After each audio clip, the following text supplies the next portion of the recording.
आदाब अर्ज। आज हफ्ता 15 अगस्त 2026 है। आप देख रहे हैं कश्मीर पेन टेलीविजन की उर्दू सर्विस।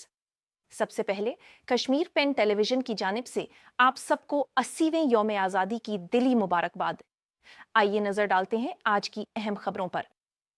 वजीर आजम नरेंद्र मोदी ने 80वें यौम आज़ादी के मौके पर कौम को मुबारकबाद पेश करते हुए आज़ादी की जद्दोजहद में कुर्बानियां देने वाले मुजाहिदीन आज़ादी को खराज अकीदत पेश किया। लाल किला से कौम से खिताब करते हुए वजीर आजम ने कहा कि 140 करोड़ भारतीयों की ताकत से मुल्क मुख्तलिफ शोबों में नई बुलंदियों को छू रहा है और सब मिलकर विकसित भारत की तामीर की जानिब बढ़ रही हैं। वजीर आजम ने खवातीन के लिए 33% सियासी रिजर्वेशन की भी अपील की। उन्होंने तमाम सियासी जमातों से इस मामले पर मुत्तहिद होने और खवातीन को सियासी नुमाइंदगी के जरिए बाइख्तियार बनाने में अपना किरदार अदा करने पर जोर दिया। जम्मू और कश्मीर में भी 80वां यौम आज़ादी जोश व जज्बे के साथ मनाया गया। वजीर आला उमर अब्दुल्ला और लेफ्टिनेंट गवर्नर मनोज सिन्हा ने इस मौके पर जम्मू और कश्मीर के अवाम और मुल्क के लोगों को मुबारकबाद पेश की। श्रीनगर की बख्शी स्टेडियम में मरकजी तकरीब का इनेकाद हुआ, जहां वजीर आला उमर अब्दुल्ला ने कौमी परचम लहराया और परेड का मुआयना किया।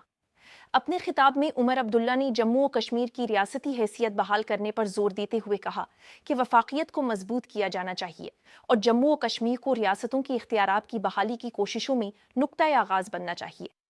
वजीर आला ने कहा, जो कुछ हमसे लिया गया है वो हमें वापस मिलना चाहिए। उन्होंने शफाफ दाखिलों और भर्तियों की जरूरत पर भी जोर दिया और कहा कि अवाम का एतमाद खोने में चंद मिनट लगते हैं, लेकिन इसे दोबारा हासिल करने में बरसों लग सकते हैं। उमर अब्दुल्ला ने शेख मोहम्मद अब्दुल्ला और 1947 की मुजाहमत के हीरोज को भी खराज अकीदत पेश किया। उन्होंने कहा कि जम्मू और कश्मीर की आज़ादी और कुर्बानी की दास्तान शेख मोहम्मद अब्दुल्ला को खराज अकीदत पेश किए बगैर मुकम्मल नहीं होती। वजीर आला ने कहा कि भारतीय फौज की आमद से कबल जम्मू और कश्मीर की आवाम ने हमला आवरों और दरअंदाजों के खिलाफ मुजाहमत की और अपनी सरजमीन के दिफा में हजारों अफराद ने कुर्बानियां दी। उमर अब्दुल्ला ने यह भी कहा कि अगर मरकज ने 2019 में खुसूसी हैसियत खत्म ना की होती तो उनकी बकौल पाकिस्तान के ज़ेरे कब्जा जम्मू और कश्मीर के लोग जम्मू और कश्मीर के साथ शामिल होने के लिए जद्दोजहद कर रही होती। इससे कबल वजीर आला उमर अब्दुल्ला ने श्रीनगर के प्रताप पार्क में बलिदान स्तंभ पर हाजिरी दी और शुहदा की याद में फूलों की चादर चढ़ाई और खामोशी इख्तियार की। इस मौके पर director general of police Jammu व कश्मीर और इंस्पेक्टर जनरल पुलिस कश्मीर समेत आला सिविल व पुलिस अफसरान मौजूद थे। लेफ्टिनेंट गवर्नर मनोज सिन्हा ने भी लोक भवन में कौमी परचम लहराया। पुलिस के दस्ते में उन्हें कौमी सलामी पेश की। अपने खिताब में लेफ्टिनेंट गवर्नर ने मुजाहिदीन आज़ादी और शुहदा को खिराज अकीदत पेश किया और कुदरती आफात में जाने गंवाने वाले शहरियों को भी याद किया। मनोज सिन्हा ने इत्तेहाद, कौमी यकजहती और जवाबदेह हुक्मरानी पर जोर देते हुए खवातीन और नौजवानों को बाइख्तियार बनाने, रोजगार के मौके पैदा करने और 2047 तक खुद कफील जम्मू व कश्मीर और विकसित भारत की तामीर के लिए इज्तिमाई कोशिशों की अपील की। जनूबी कश्मीर में भी यौम आज़ादी की तकरीबात मुनाकिद हुई। काबीना वजीर सकीना आयतू ने गवर्नमेंट डिग्री कॉलेज अनंतनाग में कौमी परचम लहराया। तकरीब में तलबा, फैकल्टी मेंबरान और अफसरान ने शिरकत की। पूंछ में वजीर जंगलात, माहौलियात व कबायली उमूर जावेद अहमद राना ने जिलाई हेडक्वार्टर पर कौमी परचम लहराया और परेड की सलामी ली। उन्होंने आज़ादी के मुजाहिदीन और कौमी रहनुमाओं को खराज अकीदत पेश करते हुए पूंछ की कुर्बानियों और बहादुरी की रिवायत को उजागर किया। नेशनल कॉन्फ्रेंस की अंदरूनी सियासत से मुताल्लिक भी अहम बयान सामने आया है। पार्टी सदर फारूक अब्दुल्ला ने एक इजलास से खिताब करते हुए कहा कि सैयद आगा रूहुल्ला मेहदी उनके बेटे की तरह हैं। उन्होंने कहा कि सियासी जमात में इख्तिलाफ राय फितरी अमल है और सेहतमंद बहस मुबाहिसा पार्टी को मजीद मजबूत बनाता है। फारूक अब्दुल्ला ने बख्शी स्टेडियम में मुनक़दा यौम आज़ादी की मरकजी तकरीब में अपने पोतों के हमरा भी शिरकत की। दूसरी जानिब PDP सदर महबूबा मुफ्ती ने रिजर्वेशन कानून पर अमल दरामद का मुतालबा किया है। उन्होंने कहा कि कानून 2023 में ही मंजूर हो चुका है और अब सिर्फ उस पर अमल दरामद की जरूरत है। महबूबा मुफ्ती ने ऑपोजिशन के किरदार पर सवाल उठाते हुए कहा कि रिजर्वेशन के मामले में ऑपोजिशन क्या करेगी।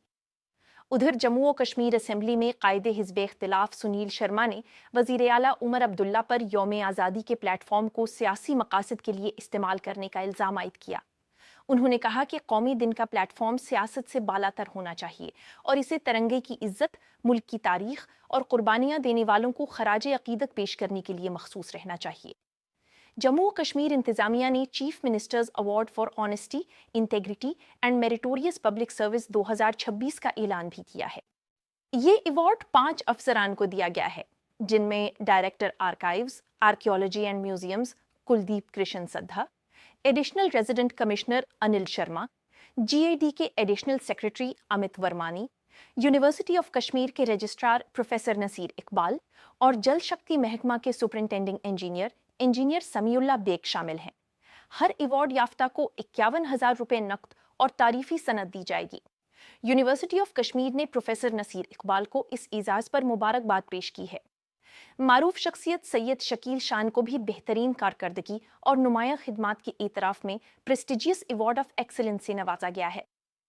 ادھر یونیورسٹی آف کشمیر کی ساؤتھ کیمپس میں بھی 81واں یوم آزادی منایا گیا، قومی پرچم لہرایا گیا اور قومی ترانہ پیش کیا گیا، جبکہ طلباء، فیکلٹی اور عملے نے جوش و خروش کے ساتھ تقریب میں شرکت کی۔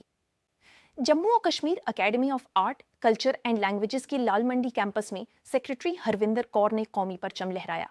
تقریب میں حب الوطنی، قومی یکجہتی اور اتحاد کے جذبے کو اجاگر کیا گیا۔ Sheri Kashmir institute of medical sciences SKIMS Srinagar میں بھی یوم آزادی کی تقریب منعقد ہوئی۔ Director SKIMS professor M Ashraf Ghani نے ترنگا لہرایا۔ انہوں نے ادارے میں خصوصی طبی خدمات، تعلیم اور تحقیق کے شعبوں میں ہونے والی پیش رفت کو وکست بھارت کی سفر میں اہم سنگی میل قرار دیا۔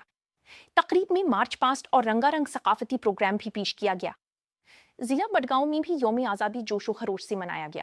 ڈپٹی کمشنر اطہر عامر خان اور senior superintendent of police Hari Prasad کی ٹیمیں تقریبات کی قیادت کی، جبکہ لوگوں نے بڑی تعداد میں شرکت کی۔ Government college for women, master of arts road Srinagar میں principal professor doctor Yasmeen Farooq نے قومی پرچم لہرایا۔ این سی سی کیڈٹس نے گارڈ آف آنر پیش کیا، جبکہ اساتذہ، عملے اور طلباء نے قومی گیت اور قومی ترانہ پیش کیا۔ اور آخر میں Islamic university of science and technology Awantipora میں vice chancellor professor Shakeel Ahmad Ramshoo نے قومی پرچم لہرایا۔ انہوں نے نوجوانوں کو جدت، کاروبار، تحقیق اور قوم کی تعمیر میں فعال کردار ادا کرنے کی اپیل کرتے ہوئے کہا کہ نوجوان ہی 2047 تک وکست بھارت کی تعمیر میں کلیدی کردار ادا کر سکتے ہیں۔ یہ تھی آج کی اہم خبریں۔ آپ دیکھ رہے تھے کشمیر پین ٹیلی ویژن کی اردو سروس۔ میں نازیہ آپ سے اجازت چاہتی ہوں۔ اللہ حافظ، جے ہند۔